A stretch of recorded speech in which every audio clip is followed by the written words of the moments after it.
A very good morning to all my dear students. So, how are you all? I hope you all are fine and your energy level is as equal as the previous day. आपकी energy जैसे हमारे first day थी वैसी ही एकदम high होगी. So, are you all ready for our goal? हमारे गोल क्या है? हमारा 10th बोर्ड एग्जामिनेशन और उसमें हमारे हाईएस्ट मार्क्स. ओके, तो आप सभी रेडी हैं उसके लिए? So let's begin our today's class, that is chapter number 5 life processes. इस चैप्टर की फर्स्ट क्लास में हमने पढ़े थे कि लिविंग ऑर्गेनिजम्स के अंदर ऐसे कौन सी चीजें होती है जिसकी वजह से हम उन्हें लिविंग बोलते हैं. ओके, तो हमने पढ़ा था इसमें कि कुछ इनमें विजिबल मूवमेंट्स होते हैं,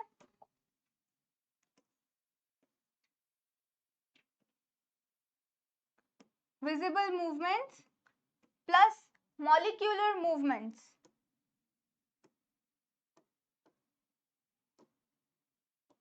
और इनकी वजह से ये सारे लिविंग ऑर्गेनिजम्स लिविंग रह पाते हैं, अपनी लाइफ को सरवाइव करवा पाते हैं. ओके, मॉलिक्यूलर मूवमेंट्स देखे थे. मॉलिक्यूल्स के कुछ मूवमेंट्स होते हैं ऑर्गेनिज्म की सेल्स के अंदर, और इन्हीं मूवमेंट्स की वजह से लिविंग ऑर्गेनिज्म के अंदर कुछ प्रोसेसेस चलते हैं जिन्हें हम बोलते हैं लाइफ प्रोसेसेस. ठीक है, चैप्टर की स्टार्टिंग हमने यहाँ से की थी और इसमें कुछ प्रोसेसेस देखे थे जैसे कि nutrition, respiration, transportation and last excretion. ये सारे प्रोसेसेस एक लिविंग ऑर्गेनिज्म को सस्टेन करने के लिए हेल्प करते हैं या फिर बहुत नेसेसरी होते हैं, जरूरी होते हैं. ठीक है, ये चारों ही प्रोसेस एक लिविंग ऑर्गेनिज्म को जिंदा रखने के लिए बहुत जरूरी होते हैं. Clear to everyone? Now single cellular, multi cellular organism का डिफरेंस पढ़ा था हमने.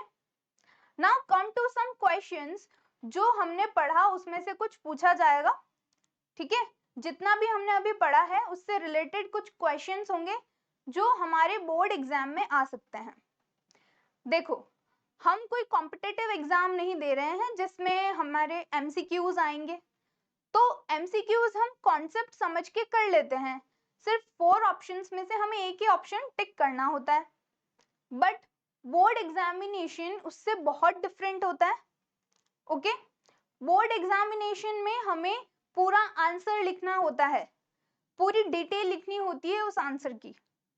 तो सिर्फ कॉन्सेप्ट समझने से हमारे मार्क्स उसमें कंप्लीट नहीं आएंगे या ज्यादा नहीं आ पाएंगे. कॉन्सेप्ट तो आपको समझना ही है, ये बहुत जरूरी है. अगर ये नहीं समझोगे तो आपको आगे याद करने में दिक्कत आएगी. ठीक है, तो कॉन्सेप्ट तो हमें समझना ही है, साथ ही साथ क्वेश्चंस की प्रैक्टिस भी करनी है. ओके, आंसर तो आता है, कई बार ऐसा होता है स्टूडेंट्स को आंसर आता है बट उन्हें ये नहीं पता होता किस तरह से उस आंसर को लिखना है, कौन सी सीरीज में हमें आंसर लिखना होता है, क्या क्या. अगर हमें कुछ एक चीज पूछी है तो उसमें हमें आंसर के अंदर और क्या क्या लिखना हो सकता है. सिर्फ एक 1 वर्ड में आंसर देके तो आप नहीं छोड़ सकते ना बोर्ड एग्जाम में. तो बोर्ड एग्जाम में मार्क्स ऑब्टेन करने के लिए हमें आंसर कैसे लिखना है ये भी आना चाहिए. तो उसकी प्रैक्टिस हम करेंगे किस तरह से हमें आंसर लिखना है. नेक्स्ट इंपॉर्टेंट थिंग इज कि बेटा चाहे एग्जाम कोई भी हो उसमें आपको अगर अच्छे मार्क्स लाने हैं, एक्सेल करना है, तो 3 इंपॉर्टेंट थिंग्स आपको याद रखनी पड़ेगी. Okay, first is consistency. मतलब आपको कंटिन्यू आपकी क्लासेस देखनी है, रेगुलरली क्लासेस देखनी है, कोई भी टॉपिक मिस नहीं करना है. बिकॉज पहली चीज तो अभी हम बायोलॉजी पढ़ रहे हैं, सेकंड सब्जेक्ट क्या है, साइंस. तो इसमें हर एक चीज दूसरी चीज से रिलेटेड होगी. तो अगर कोई भी एक चीज का लिंक ब्रेक हो गया तो आप उसको दूसरे ऑर्गेनिज्म या फिर दूसरे सिस्टम से लिंक नहीं कर पाओगे. Okay, and second is revision. आपको जो भी पढ़ा है आपने, आप उसको बार बार रिवाइज कीजिए, बिकॉज एक बार पढ़ने से आपको वो लर्न नहीं होगी. Okay, and third but the most important thing is discipline. जब भी आप क्लास देख रहे हैं आपका पूरा कंसंट्रेशन फोकस क्लास पे ही होना चाहिए, आपकी बुक होनी चाहिए आपके पास, सिर्फ क्लासेस नहीं देखनी है। ऐसे नहीं सिर्फ ये आप देख रहे हो और खत्म हो गया आपका काम, आपको पढ़ना भी है, आपकी बुक में क्या क्या चीजें उसको कैसे डिफाइन किया हुआ है वो सब भी आपको करना है। Okay, so let's begin this session.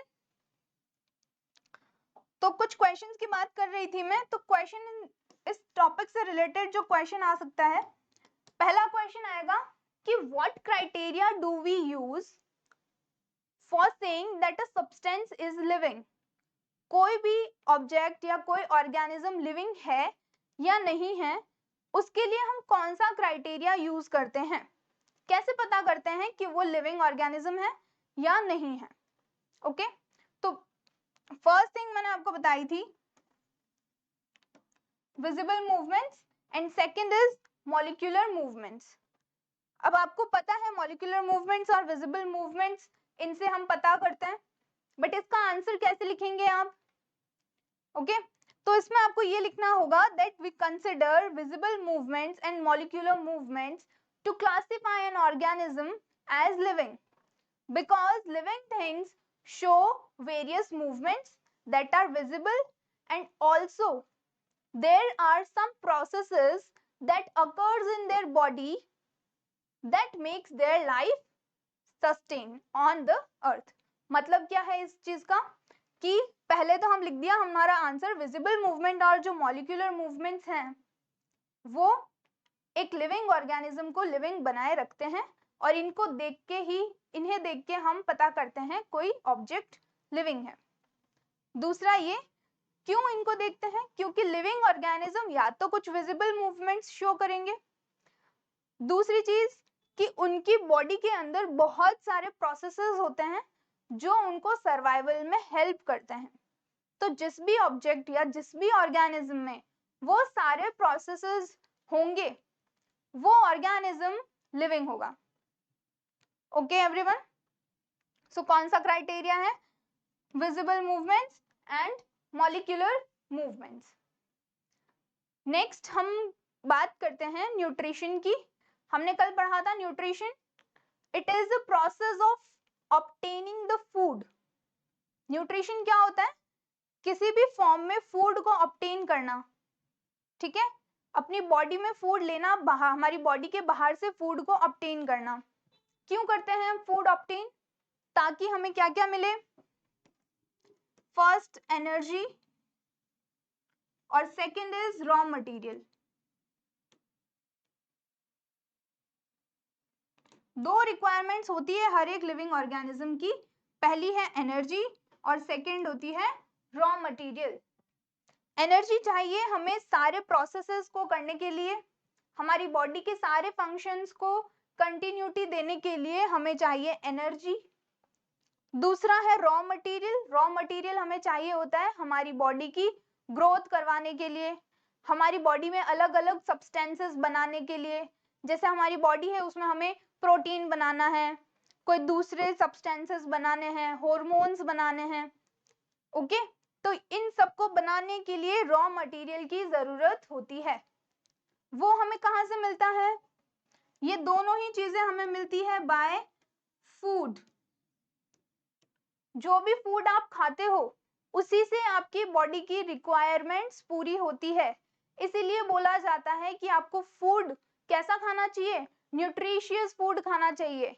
ये जंक फूड, पिज्जा, बर्गर ये सब ज्यादा नहीं खाने चाहिए, बिकॉज इनसे सिर्फ थोड़ी बहुत एनर्जी हमें मिलती है। ओके, बाकी क्या होता है, फैट प्रोडक्शन। दूसरा, इनमें ज्यादा मिनरल्स नहीं होते, विटामिन, मिनरल्स, प्रोटीन्स ये सब नहीं होते। तो हमें ऐसा फूड खाना चाहिए जिससे हमारी बॉडी की सारी जरूरतें पूरी हो सके। क्लियर टू एवरीवन, तो food is ultimate source of energy and raw material. Food ही एक ऐसा सोर्स है जिससे हमें एनर्जी और रॉ मटेरियल मिल सकते हैं। Okay, now class, nutrition. तो न्यूट्रिशन एक ऐसा प्रोसेस होता है जिससे हम हमारी बॉडी के अंदर फूड ऑब्टेन करते हैं। So it is the process by which living organisms obtain their food. ये एक ऐसा प्रोसेस है जिससे लिविंग ऑर्गेनिज्म अपना फूड लेते हैं, उसे हम बोलेंगे न्यूट्रिशन। ओके, नाउ फूड में क्या होता है, जैसा मैंने अभी आपको बताया, फूड में कुछ ऐसी चीजें होती है, रॉ मटेरियल्स होते हैं जिससे हमें एनर्जी मिलती है। सो उन्हें हम बोलते हैं न्यूट्रिएंट्स। ये ना, फूड में होते हैं कुछ न्यूट्रिएंट्स। न्यूट्रिएंट्स कौन से हो सकते हैं? कार्बोहाइड्रेट्स हो सकते हैं, फैट्स, प्रोटीन्स, मिनरल्स, ठीक है। तो ये सारी जरूरत होती है, इन सारी चीजों की हमें जरूरत होती है हमारी लाइफ एक्टिविटीज को पूरा करने के लिए, ठीक है। हमें विटामिन्स भी चाहिए, प्रोटीन्स भी चाहिए, ताकि हमारी लाइफ एक्टिविटीज, डेली जो हमारी बॉडी की रिक्वायरमेंट है, हमारी बॉडी में जितने भी फंक्शंस हो रहे हैं वो अच्छे से पूरे हो सके, ठीक है। इसलिए हमें न्यूट्रिशियस फूड खाना चाहिए, क्योंकि फूड में न्यूट्रिएंट्स होते हैं। Clear to everyone? अब ये न्यूट्रिएंट्स जो होते हैं बेटा, दो तरह के होते हैं, या फिर मैं ऐसा बोलूं, जो रॉ मटेरियल होता है फूड के अंदर वो दो तरह का होता है। या तो वो होगा इनऑर्गेनिक या फिर ऑर्गेनिक। न्यूट्रिएंट्स दो तरह के होते हैं, इनऑर्गेनिक और ऑर्गेनिक। इनऑर्गेनिक में क्या चीजें आती है बेटा? जितने भी मिनरल्स होते हैं, आयंस होते हैं, ठीक है, कार्बन डाइऑक्साइड हो गई, या फिर मैं बोल दूं सिर्फ कार्बन, ऑक्सीजन, दूसरे जो एलिमेंट्स होते हैं वो सब मिनरल्स में आ जाते हैं। आयरन, पोटेशियम, नाइट्रोजन, फॉस्फोरस, ये सारी चीजें हमारी बॉडी की ग्रोथ के लिए, रिपेयर के लिए, अच्छे डेवलपमेंट के लिए बहुत जरूरी होती है, ठीक है। कार्बन डाइऑक्साइड, वाटर, ये सारे क्या है? इनऑर्गेनिक मैटर है या फिर रॉ मटेरियल्स होते हैं। ऑर्गेनिक में आ जाता है कार्बोहाइड्रेट्स,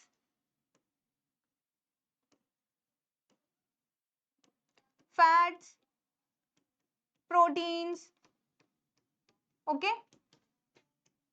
ये सारे ऑर्गेनिक होते हैं।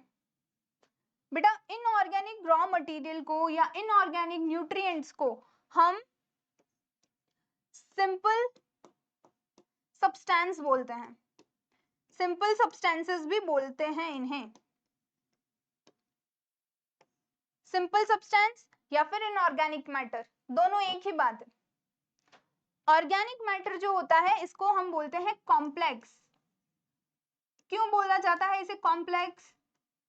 कॉम्प्लेक्स मतलब जो सिंपल, जो बिल्कुल छोटी छोटी चीजों को मिला के, छोटे छोटे मॉलिक्यूल्स को इकट्ठा करके एक लार्जर सब्सटेंस बनता है, उसे हम ऑर्गेनिक सब्सटेंस बोलते हैं। और इसीलिए क्योंकि वो सिंपल सब्सटेंस को जोड़ के बना हुआ है तो उसे कॉम्प्लेक्स सब्सटेंस बोलते हैं।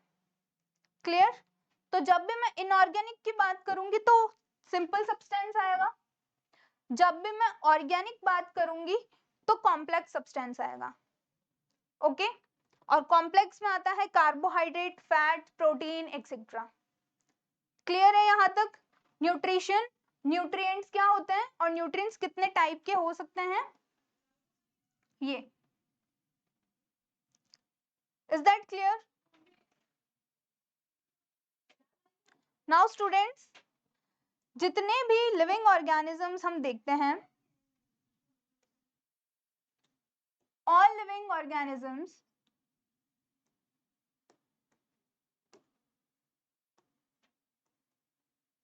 अलग अलग टाइप का फूड ऑब्टेन करते हैं।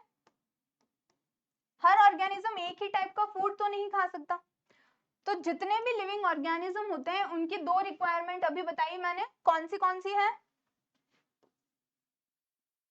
Energy and raw material.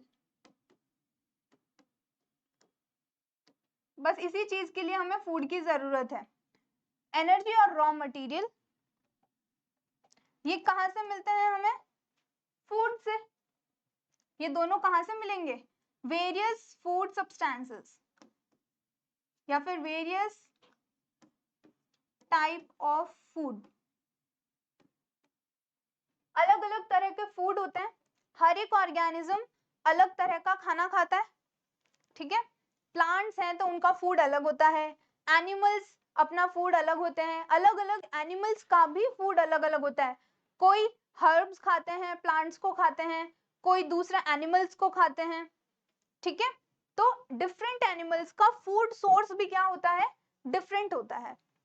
But इनमें जो टाइप होता है वो सिर्फ दो ही होता है, जो कि अभी हमने लास्ट में पढ़े थे, इनऑर्गेनिक और ऑर्गेनिक। तो जितने भी लिविंग ऑर्गेनिज्म है वो फूड ऑब्टेन करेंगे एनर्जी और रॉ मटेरियल के लिए। इसमें से दो तरह के फूड होंगे, इनऑर्गेनिक और organic.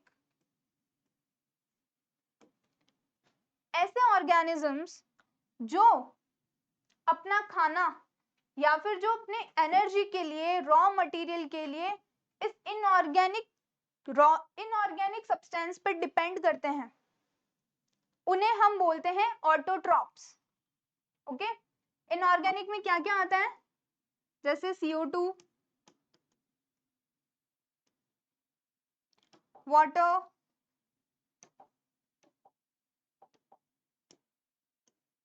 CO2, water, ions etcetera. तो ऐसे ऑर्गेनिजम्स जो अपना फूड इनऑर्गेनिक चीजों से बनाते हैं उन्हें हम बोलते हैं ऑटोट्रॉप्स। ऑटोट्रॉप्स क्या हो गए? ऑर्गेनिजम्स हो गए, और उनका जो प्रोसेस होता है फूड ऑब्टेनिंग का, उस प्रोसेस को ऑटोट्रॉफिक न्यूट्रिशन बोलेंगे। क्या बोला मैंने? ऐसे ऑर्गेनिजम्स जो इनऑर्गेनिक सब्सटेंसेस से अपना फूड प्रिपेयर करते हैं उन्हें ऑटोट्रॉप्स बोलते हैं, और उस प्रोसेस को बोलते हैं ऑटोट्रॉफिक न्यूट्रिशन।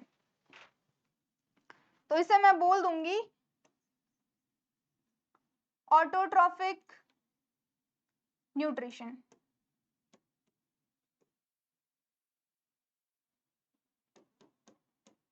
ओके, ऑटोट्रॉप्स का एग्जांपल कोई बता सकता है?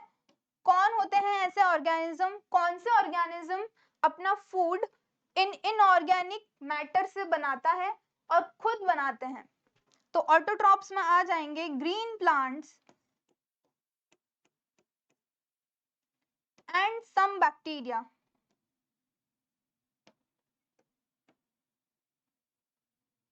कुछ बैक्टीरियाज होते हैं वो भी अपना फूड खुद प्रिपेयर करते हैं इन इनऑर्गेनिक मैटर से या इन इनऑर्गेनिक मटेरियल्स को यूज करके, ठीक है।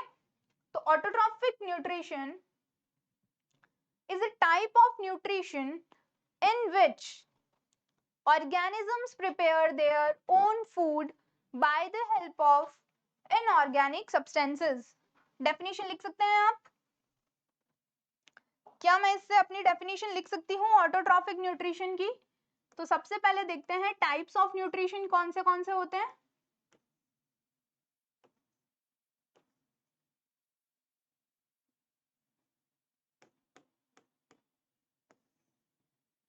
Types of nutrition, first autotrophic nutrition,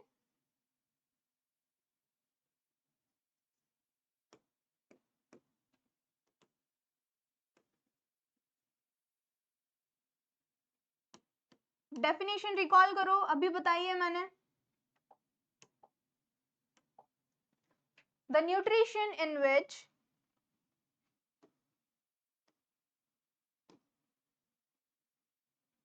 the type of nutrition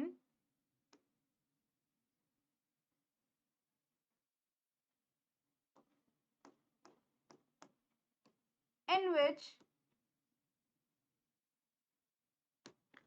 living organism prepare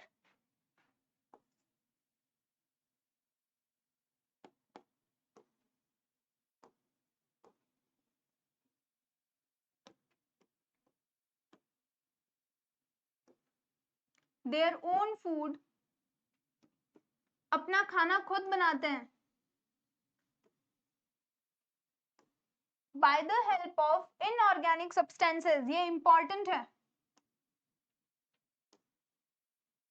किसकी मदद से बनाते हैं? Inorganic simple substances.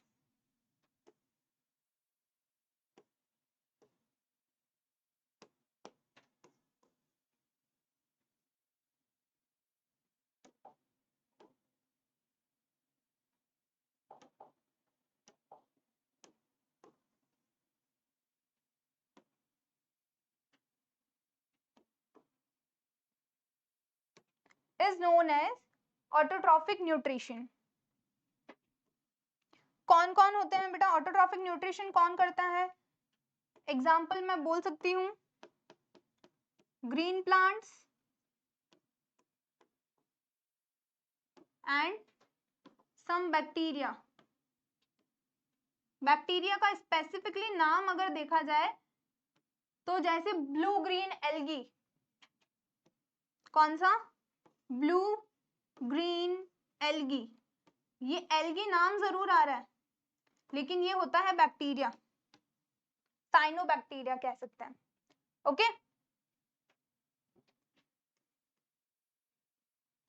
ये दोनों अपना फूड खुद बनाते हैं और वो भी इनऑर्गेनिक सब्सटेंसेस की मदद से बनाते हैं, इसीलिए उनके न्यूट्रिशन को हम ऑटोट्रॉफिक न्यूट्रिशन बोलते हैं। Clear to everyone? यहां तक समझ में आ गया? अब क्या होता है ऑटोट्रॉफिक न्यूट्रिशन में?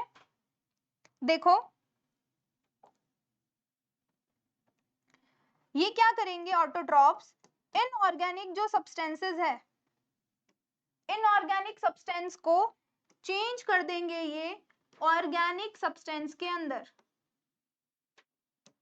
ये जब फूड बनाते हैं तो इनऑर्गेनिक सब्सटेंस को लेते हैं सॉइल से, ठीक है, प्लांट्स रूट्स की मदद से सॉइल में से वाटर लेंगे, आयंस लेंगे, उनमें कार्बन डाइऑक्साइड आएगी लीव्स की वजह से, तो इनऑर्गेनिक सब्सटेंस को लेके वो उसे कॉम्प्लेक्स सब्सटेंस या फिर ऑर्गेनिक सब्सटेंस में चेंज कर देते हैं, तो उनसे उनका फूड बन जाता है और उस फूड से वो क्या करते हैं, अपनी एनर्जी ऑब्टेन करते हैं, उससे अपनी एनर्जी लेते हैं। फिर आते हैं ऑर्गेनिक न्यूट्रिएंट्स। ऑर्गेनिक न्यूट्रिएंट्स में मैंने बताए थे कुछ कॉम्प्लेक्स सब्सटेंसेस होते हैं जैसे कि कार्बोहाइड्रेट्स हो गए, फैट्स, प्रोटीन्स एक्सेट्रा, तो इन्हें हम बोलते हैं इनऑर्गेनिक सब्सटेंस। और ऐसे ऑर्गेनिज्म, ध्यान से सुनना ये डेफिनेशन, ऐसे ऑर्गेनिज्म जो अपना फूड खुद प्रिपेयर नहीं करते हैं बल्कि किस पे, कुछ प्लांट्स पे डिपेंडेंट रहते हैं अपने फूड के लिए। फिर से देखो, ऐसे ऑर्गेनिज्म जो अपना फूड खुद प्रिपेयर नहीं करते हैं बट अपनी एनर्जी और रॉ मटेरियल की रिक्वायरमेंट के लिए वो दूसरे प्लांट्स पे या दूसरे ऑर्गेनिज्म पे डिपेंडेंट रहते हैं, उनसे अपना फूड लेते हैं और फिर एनर्जी बनाते हैं या एनर्जी लेते हैं, उन ऑर्गेनिजम्स को हेटेरोट्रॉप्स बोलते हैं। ठीक है, हेटेरोट्रॉप्स ऑटोट्रॉप्स जो फूड बनाते हैं उस फूड पे डिपेंडेंट होते हैं, तो ऑर्गेनिज्म को हम बोलते हैं हेटेरोट्रॉप्स। ओके, ये ऑर्गेनिजम्स होते हैं और जो न्यूट्रिशन करते हैं उसे हम बोलते हैं हेटेरोट्रॉफिक न्यूट्रिशन।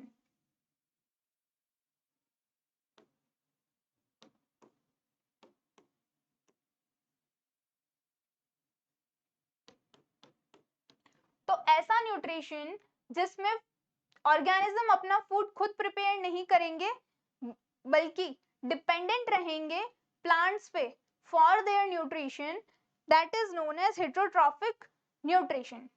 कौन से ऑर्गेनिजम्स होते हैं हेटेरोट्रॉप्स? कौन से ऐसे ऑर्गेनिज्म है जो अपना फूड खुद प्रिपेयर नहीं करते हैं? Human beings, animals, very good. और कौन से होते हैं? फंजाई। तो इनका एग्जाम्पल हो सकता है एनिमल्स एंड फंजाई। ये अपना फूड खुद प्रिपेयर नहीं करते हैं। Clear to everyone? Heterotrophic nutrition समझ में आ गया। अब यहाँ पे हमने देखा ये इनऑर्गेनिक से ऑर्गेनिक सब्सटेंस बना दिया ग्रीन प्लांट्स ने। ये ऑर्गेनिक सब्सटेंस क्या करता है? फूड प्लांट्स को एनर्जी प्रोवाइड करवाता है। ये ऑर्गेनिक सब्सटेंस प्लांट्स को एनर्जी देगा। वो एनर्जी उनकी रिक्वायरमेंट जब फुलफिल हो जाएगी, यानी कि प्लांट्स को जब ज्यादा एनर्जी की जरूरत नहीं है, तो उस बाकी के ऑर्गेनिक सब्सटेंस को वो स्टोर कर देंगे और फिर हेटेरोट्रॉफिक ऑर्गेनिज्म क्या करेंगे? उस स्टोर्ड फूड को खुद यूज कर लेंगे अपनी एनर्जी के लिए। तो ये क्या करते हैं? हेटेरोट्रॉप्स ऑर्गेनिक सब्सटेंस लेते हैं प्लांट्स से और उसको ब्रेक डाउन करते हैं और फिर सिंपल बना देते हैं और फिर इससे अपनी एनर्जी लेते हैं। तो डेफिनेशन लिखेंगे हम हेटेरोट्रॉफिक न्यूट्रिशन की।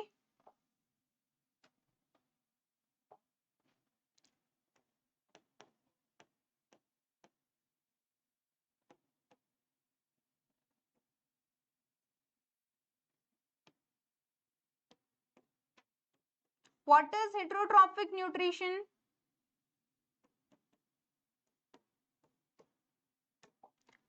The type of nutrition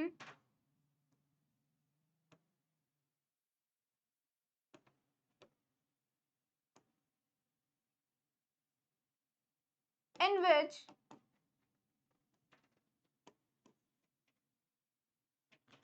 organisms do not prepare their own food.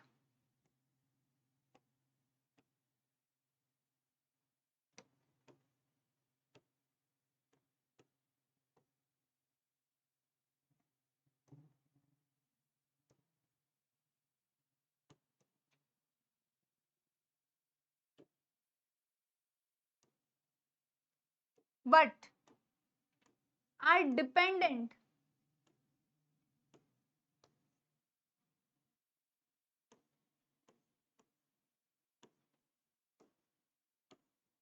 किस पे डिपेंडेंट होते हैं?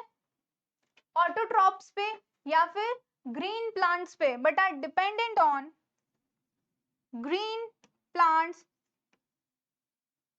चाहे डायरेक्टली हो या इनडायरेक्टली।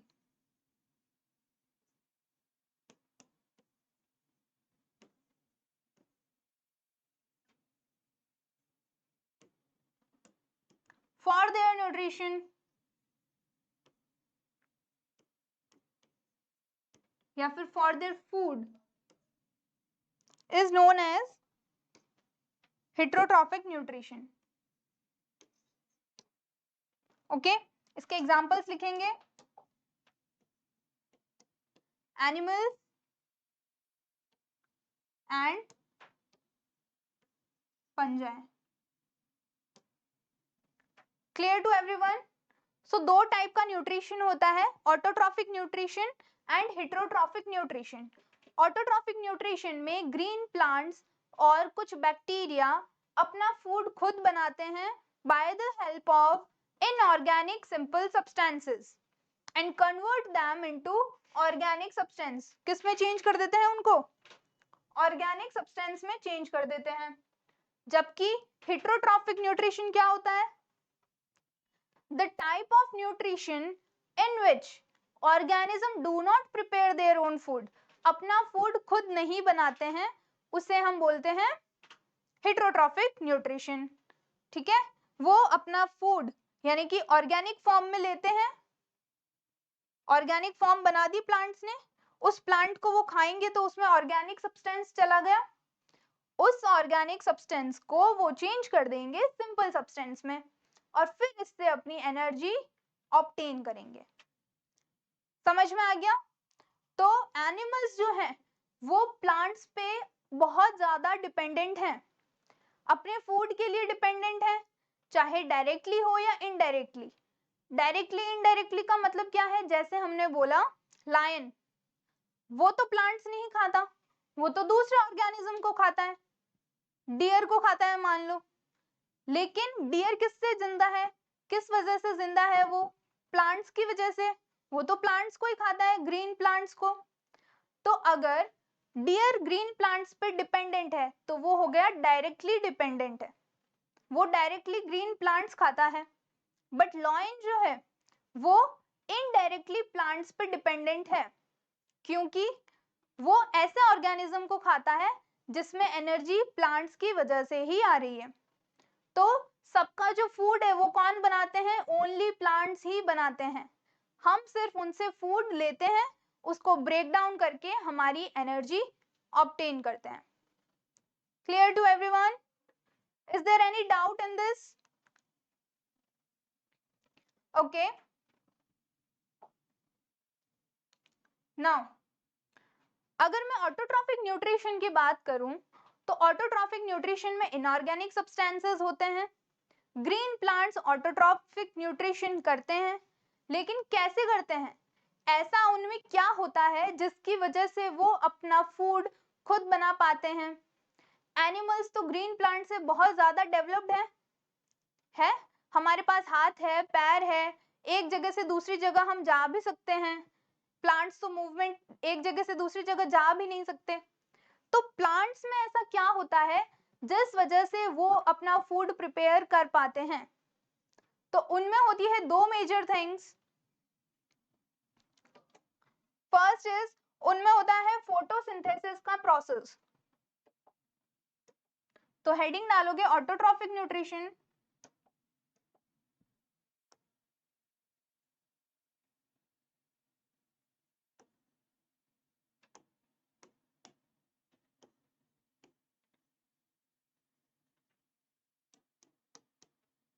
ऑटोट्रॉफिक न्यूट्रिशन किसकी वजह से होता है, फोटोसिंथेसिस के प्रोसेस की वजह से। It occurs due to photosynthesis. अब ये क्या होता है फोटोसिंथेसिस?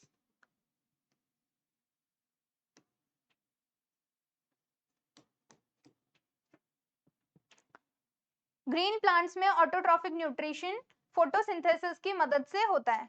ओके, अब फोटोसिंथेसिस एक ऐसा प्रोसेस है जिसकी मदद से ग्रीन प्लांट्स सनलाइट की प्रेजेंस में इनऑर्गेनिक मैटर को ऑर्गेनिक में चेंज कर देते हैं, यानी अपना फूड बना लेते हैं। उस प्रोसेस को हम फोटोसिंथेसिस बोलते हैं। ओके, फोटोसिंथेसिस जैसे वर्ड है,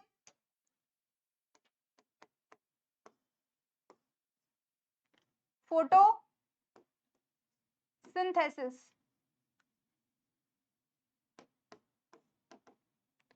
फोटो का मतलब होता है सनलाइट। फोटो जो वर्ड है वो सनलाइट के लिए यूज होता है, और सिंथेसिस का मतलब क्या हो जाएगा, टू प्रोड्यूस, किसी चीज नई चीज को बनाना। ठीक है, तो इसका मतलब हो गया, फोटोसिंथेसिस का मतलब हो गया सनलाइट की प्रेजेंस में किसी चीज का, किसी सब्सटेंस का प्रोडक्शन करना। उस प्रोसेस को हम बोलते हैं photosynthesis. Clear to everyone? So definition लिखेंगे इसकी, the process by which green plants, या फिर मैं ऑटोट्रॉप्स लिख सकती हूं डायरेक्ट, ऑटोट्रॉप्स क्या करते हैं इस प्रोसेस की वजह से, food production. The process by which autotrophs prepare their own food. कैसे बनाते हैं बेटा अपना food, by converting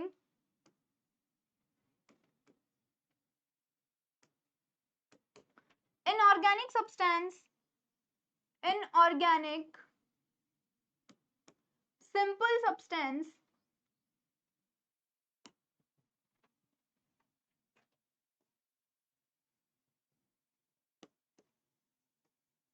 into, inorganic को किसमें चेंज कर देते हैं, ऑर्गेनिक में। सिंपल को किसमें चेंज करते हैं, कॉम्प्लेक्स में। तो inorganic simpler substances into organic complex substance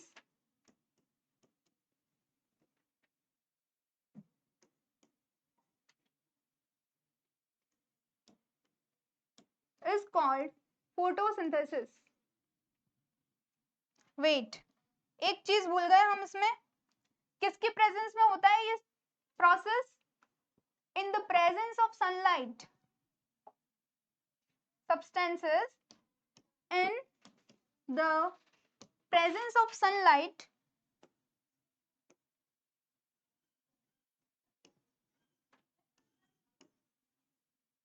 and chlorophyll. ये कहां से आ गया क्लोरोफिल? अभी तक तो सिर्फ सनलाइट की बात चल रही थी। सनलाइट और क्लोरोफिल के प्रेजेंस में जब कन्वर्जन होता है उसे हम बोलते हैं फोटोसिंथेसिस।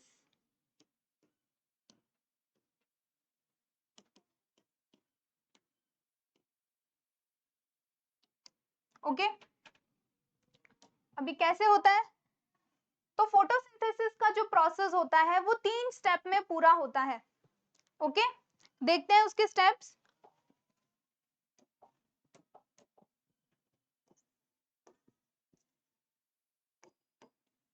Steps of photosynthesis.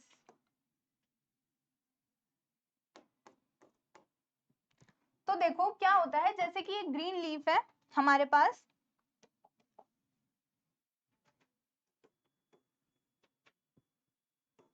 ये ग्रीन लीफ है। अब मैंने आपको बोला फोटोसिंथेसिस में इनऑर्गेनिक सब्सटेंसेस चाहिए होते हैं। कौन से ऑर्गेनिक सब्सटेंस होते हैं? CO2, carbon dioxide, water. किसके प्रेजेंस में होता है? सनलाइट की प्रेजेंस में होता है। सनलाइट बनानी पड़ेगी, ये रही सनलाइट।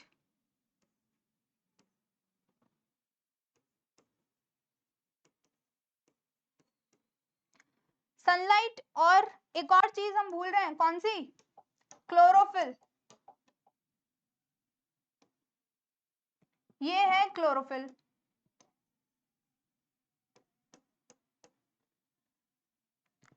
तो सनलाइट और क्लोरोफिल की प्रेजेंस में जब green plants inorganic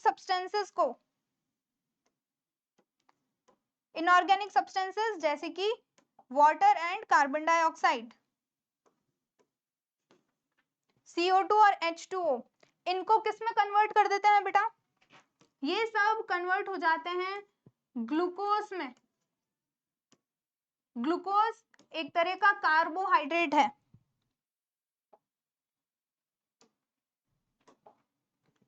it is a carbohydrate.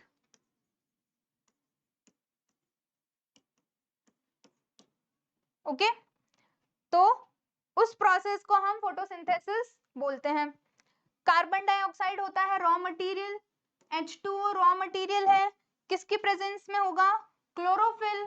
और सनलाइट की प्रेजेंस में ये प्रोसेस होगा और इससे बनेगा ग्लूकोज। ग्लूकोज होता है एनर्जी सोर्स प्लांट्स का। प्लांट्स को एनर्जी मिलती है ग्लूकोज से। ठीक है, जितनी भी एनर्जी रिक्वायरमेंट है वो ग्लूकोज से पूरी होगी। एक्स्ट्रा ग्लूकोज जो बच जाता है, जब उन्हें अभी एनर्जी की जरूरत नहीं है, तो उस ग्लूकोज को वो क्या करते हैं? स्टोर करके रख देते हैं ताकि उसे बाद में यूज कर सके और एनर्जी बना सके। तो जो एक्स्ट्रा ग्लूकोज होता है जो अभी काम नहीं आ रहा है, उसको वो स्टोर कर देते हैं किस फॉर्म में? In the form of starch. उसका स्टार्च बना के रख दिया जाता है। तो स्टार्च क्या है? Stored form of glucose. Glucose को स्टोर करने के लिए उसे स्टार्च बना देते हैं और फिर उसे स्टोर कर देते हैं। समझ में आ गया यहाँ तक? तो फोटोसिंथेसिस का ये जो प्रोसेस अभी हमने देखा यहाँ पे कि इनऑर्गेनिक से ऑर्गेनिक बन गया, ये कोई जादू से नहीं बनता है। ठीक है, तो इसके लिए 3 स्टेप्स होते हैं। 3 स्टेप का पूरा प्रोसेस होता है। फर्स्ट स्टेप इसमें होता है एब्जॉर्प्शन।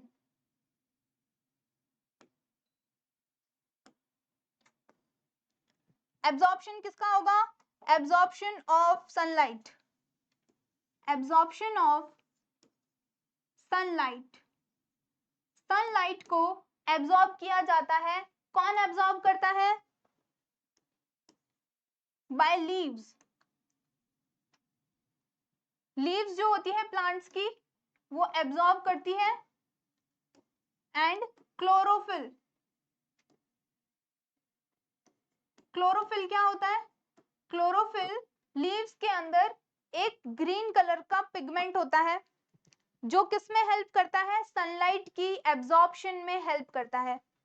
ओके, जो भी लीफ होती है, जैसे हमने देखा कि हर एक ऑर्गेनिज्म सेल्स से मिलके बना होता है, तो प्लांट्स की भी जो सेल्स होती है उसमें होती है कुछ छोटी छोटी सेल ऑर्गेनेलीज, सबने पढ़ा है 9th में। सेल ऑर्गेनेलीज में प्लांट्स में एक सेल ऑर्गेनेली होती है क्लोरोप्लास्ट, जिसमें होता है क्लोरोफिल, ये अभी हम आगे पढ़ेंगे। तो क्लोरोफिल की मदद से प्लांट्स सनलाइट को एब्जॉर्ब करते हैं, ठीक है। सेकेंड स्टेप हमारे पास आता है कन्वर्जन। अब किसका कन्वर्जन होगा यहाँ पे?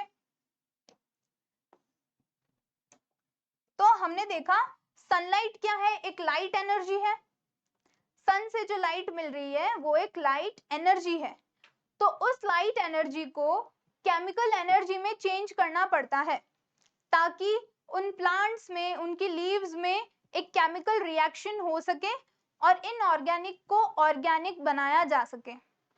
Clear? So conversion of light energy, conversion of light energy into chemical energy,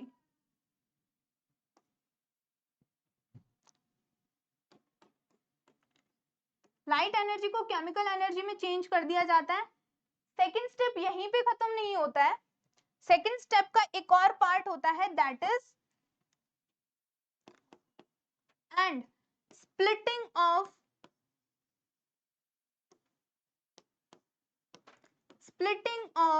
water molecule, water यानी कि H2O, इसको ब्रेक डाउन किया जाता है water into hydrogen and oxygen. पानी होता है उनके अंदर, रूट से पानी एब्जॉर्ब करती है लीव्स, तो उनमें जो वाटर होता है उसको ब्रेक डाउन करके हाइड्रोजन और ऑक्सीजन में चेंज कर दिया जाता है, ठीक है। तो प्लांट्स ने क्या किया? सनलाइट एब्जॉर्ब कर ली क्योंकि उनमें क्लोरोफिल था, उसके बाद उस लाइट एनर्जी को केमिकल एनर्जी में चेंज कर दिया, और फिर जो पानी था उसमें वाटर था, H2O था, उसको वाटर को चेंज कर दिया H2 और O2 में, ठीक है। And last step is reduction,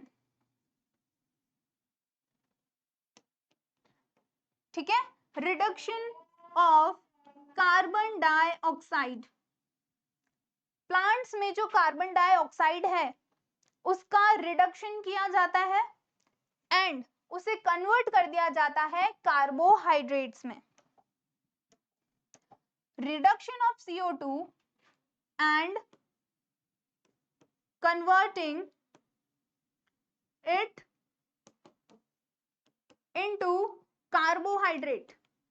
जब CO2 का रिडक्शन होता है तो वो बन जाता है कार्बोहाइड्रेट, और कार्बोहाइड्रेट में से भी क्या बनेगा? ग्लूकोज बन जाएगा, जो कि क्या है? प्लांट्स का फूड, प्लांट्स का एनर्जी सोर्स है ग्लूकोज। तो ये 3 स्टेप में फोटोसिंथेसिस का प्रोसेस कंप्लीट होता है।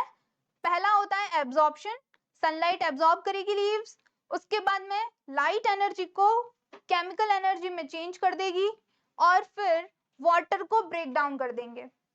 वाटर के ब्रेक डाउन के बाद जो CO2 है उनके अंदर, उसका रिडक्शन होगा। केमिस्ट्री में पढ़ते होंगे आप, रिडक्शन का मतलब होता है उसमें हाइड्रोजन ऐड कर देना। तो यहाँ पे जो हाइड्रोजन हमने बनाई है इसको इस CO2 से रिएक्ट करवाया जाता है और उससे बनता है कार्बोहाइड्रेट। ओके, तो तो जो फोटोसिंथेसिस की रिएक्शन है वो बहुत इंपॉर्टेंट है आपको लर्न करना। इन 3 स्टेप्स के साथ में फोटोसिंथेसिस की रिएक्शन लिखते हैं हम। 6CO2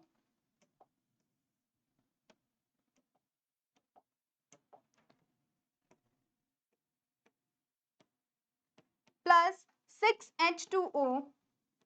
क्या क्या चाहिए? कार्बन डाइऑक्साइड, वाटर, किसकी प्रेजेंस में? सनलाइट और क्लोरोफिल, इन दोनों की प्रेजेंस में ही होगा फोटोसिंथेसिस। अगर सनलाइट नहीं है तो फोटोसिंथेसिस नहीं होगा। 6CO2 प्लस 6H2O किसमें चेंज हो जाते हैं? कार्बोहाइड्रेट्स में, जिसका फॉर्मूला होता है C6H12O6 और साथ में निकलता है O2 यानी कि ऑक्सीजन। Okay, 6O2। तो यहाँ पे ये क्या है? ग्लूकोज और ऑक्सीजन। तो प्लांट्स, हम जो कार्बन डाइऑक्साइड रिलीज करते हैं उसको एब्जॉर्ब करते हैं और फिर जब फोटोसिंथेसिस उनमें होता है तो उसमें निकलती है ऑक्सीजन। उस ऑक्सीजन को वो एनवायरनमेंट में रिलीज कर देते हैं। क्लियर है? तो ये होता है फोटोसिंथेसिस का प्रोसेस, जिसकी हेल्प से ग्रीन प्लांट्स इनऑर्गेनिक मैटर को ऑर्गेनिक में चेंज कर देते हैं, अपना खाना बनाते हैं, फूड बनाते हैं और उससे एनर्जी ऑब्टेन करते हैं। Clear to everyone? So that's all for today's class. I hope आज की क्लास में कोई डाउट नहीं है आपको। न्यूट्रिशन के टाइप्स पढ़े, कौन से रॉ मटेरियल्स होते हैं उनमें, autotrophic nutrition, heterotrophic nutrition, autotrophic nutrition कैसे होता है फोटोसिंथेसिस की प्रोसेस से।